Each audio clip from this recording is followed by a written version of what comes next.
السادة المشاهدين، السلام عليكم. قناة دوري كورة تقدم لكم في هذا الفيديو موعد وتوقيت والقنوات الناقلة لمباراة الأهلي ونادي زد في المباراة المؤجلة من الجولة 25 من الدوري المصري الممتاز.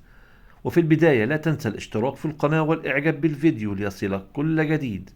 الأهلي بطل الدوري المصري برصيد 81 نقطة، زد اف سي في المركز السابع برصيد 47 نقطة، ويستضيف استاد القاهرة الدولي مباراة النادي الأهلي ونادي زد في المباراة المؤجلة من الجولة 25 من الدوري المصري الممتاز.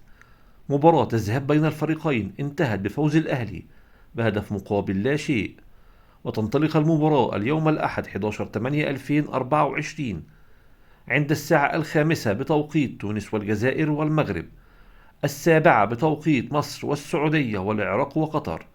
وأما عن القنوات الناقلة لمباراة النادي الأهلي ونادي زد، المباراة منقولة على قناة أون تايم سبورت 1.